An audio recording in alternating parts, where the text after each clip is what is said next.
up, everybody? My name is Alana Trepler, and this is the ATD Show.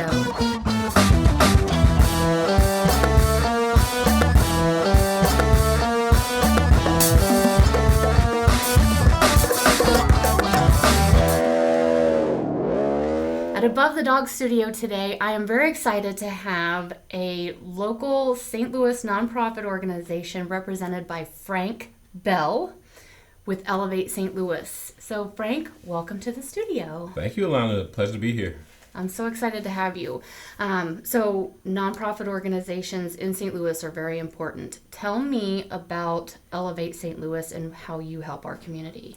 Yes, Elevate St. Louis has been around for about 3 years. We've been operating in the Ferguson-Florissant School District for coming up on 2 years now, too. And we're here at the invitation of Dr. Davis.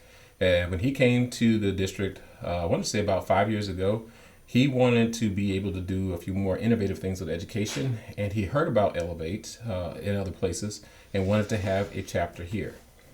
Okay, yeah. Very cool. All right, so what does Elevate do? Sure. So Elevate St. Louis helps young people to discover the next best thing they want to do after high school graduation. And so we don't pick winners. We work with any young person that we come across, but our passion is working for children that are in challenging circumstances. Mm-hmm. And so a lot of our young people that are in North County, St. Louis, particularly in the Ferguson-Florissant School District, they face some tough situations, particularly from the civil unrest we saw out that way too as well. Oh, and sure. A lot of our students come from low-income communities.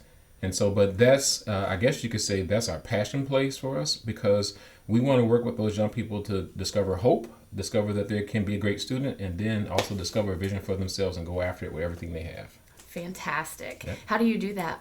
Well, we do that through 4 phases of our program. One is we have accredited classes where we're actually embedded at McClure High School. We teach 3 classes right now, working on the 4th one. Mm-hmm. Each of those classes offer a curriculum in character development and life skills development, and it also helps them to develop a career and education plan as well too. The second phase of what we do is mentoring. So all of our time is not in the classroom. We do things with the students outside the classroom as well too. We do one-on-one mentoring with our staff that are called teacher mentors. And they come from similar backgrounds as the students, but they are also overcomers. So they're great guides to be able to help them along life's journey. And then another feature of mentoring we do is a little unique, a little different. It's called cross-age mentoring. So Cross-age mentoring. Okay, yeah. All right. So our sophomore and junior students go through a training period for about 10 to 12 weeks during that first semester, and they don't even know it because those training elements are baked into our curriculum. And we're actually teaching them how to teach our curriculum on life skills and character development to 4th and 5th graders. So, awesome. Yeah. That's fantastic. So you're incorporating what you're learning to help your sophomores and juniors become mentors for the younger generation. Yes, and that's actually will help them go a lot deeper in their own discovery of themselves. So one of the things we've learned about teenagers is that they hate a hypocrite. And so they don't want to be hypocrites themselves. Right, so when they're standing in front of a young person and teaching them our character points about caring, courage, integrity, leadership, and others, they discover that, hey, I really need to be growing and developing in those things as well, too. Mm-hmm. And one of the things that we didn't factor into this is that some of those young people that they're teaching are actually kids in their own neighborhoods. And just this past semester, we found out that one of our students was actually teaching a younger sibling, too, as well. So to talk about the spotlight and the pressure being on for them to demonstrate they're growing. Wow. Yeah. That's a really big impact. Yes, it is. Yeah, good for you. Mm-hmm. Okay, so you said it's a 10 to 12 week curriculum. What is that? Sure. So that period of time is for the cross-age mentoring development, mm-hmm. but we're a year-round program. So we're with the students through all the school months and teaching them in our classroom time. But then the third phase of our program comes in the form of the adventure program. So adventure is a time for us where we do summer camps or volunteer projects, or we're just spending time with them during the summers out in parks, going out and having fun things to do. And we go a lot deeper into our curriculum where we really are looking for life change. But what we also discovered too is that's a time where we can really begin to share our stories as well too. We talk about how we've overcome challenges that the young people have faced. Mm-hmm. We don't spend a lot of time talking about the challenges because we kind of know what they are. But we talk about the process of trusting someone allowing someone to mentor you along life's journey to be able to borrow that wisdom. And there's two ways to develop wisdom. You can borrow it or you can develop it, and we encourage borrowing. Yeah. And then we also give them an opportunity to volunteer and give back to their community too as well. Wow. Wow. So this is a great fundamental skill for these kids to be learning. And these are all high school aged students, correct? Yeah, for now it is. Mm-hmm. Yeah, so the cross-age mentoring piece for us is a way to build what we call a pipeline. So we start with a freshman and sophomore class first. Okay. And just this last year, we added a junior class now. Mm-hmm. And those sophomores and juniors now teach fourth and fifth graders. Okay. So next year, when those fifth graders rise up to sixth grade and they enter into middle school, we're hoping to raise enough funds to be able to launch another phase of our program called Elevate Evolution. That's just for middle schoolers only. And then over 2 or 3 years, they will then get to high school. So over about 6 years' time, we'll have a pipeline from fourth grade all the way through seniors in high school. And then hopefully these young people will select opportunities close to home here, and we can retain a lot of this great talent that we're helping to develop. Wow. Oh my goodness. Okay, so my hamster is spinning around. I have a bazillion questions. Okay, so tell me about the adventure programs. So you are working with the kids while they're in school, and then the adventure programs. Tell me a real quick success story about your favorite adventure program story. Wow. Well, it was one that we kind of got like mad scientists, and we thought, how can we invest time with students but also help them to get ready to go back into the fall and be successful? So I don't want to give any names because our students are very sensitive, but I'll just say that there's about 8 students that weren't the strongest readers. Mm-hmm. And we did quite a bit of research recognizing that if a young person isn't reading at proficiency level by the time they hit 3rd grade, mm-hmm. the rest of education is going to be a little bit of a challenge. Sure. So when we were looking at grades at the end of the school year, we saw that we had about 8 to 10 students that weren't the strongest readers, and their grades weren't where they wanted it to be. Mm-hmm. So we pride ourselves on building deep relationships with students. And so we built, in those relationships that we built with the students, there's also a deeper level of trust. So we invited those students to hang out with us in the summers, mm-hmm. but we also talked to the principal at McClure High School, Mr. Cedric Gerald, and he had brought in a lot of books written by African-American authors directed towards African-American teens. Mm-hmm. So he allowed our teachers and our students to pick whichever books they wanted to read for the summer.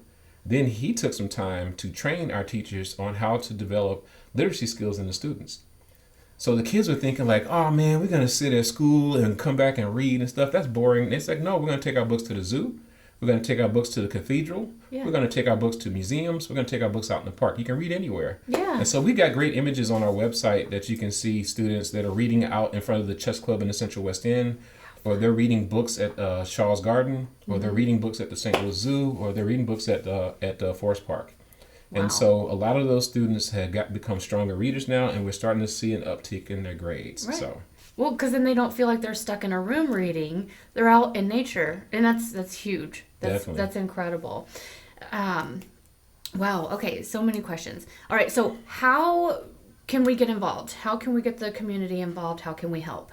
Well, there's a couple of ways. We're a nonprofit organization, so we run on charitable donations. So you can visit our website at www.elevatestlouis.org and make a donation there. Mm-hmm. But we're also getting very savvy about talking with people about their passions. And people in the St. Louis region are just fabulously talented in a lot of different ways.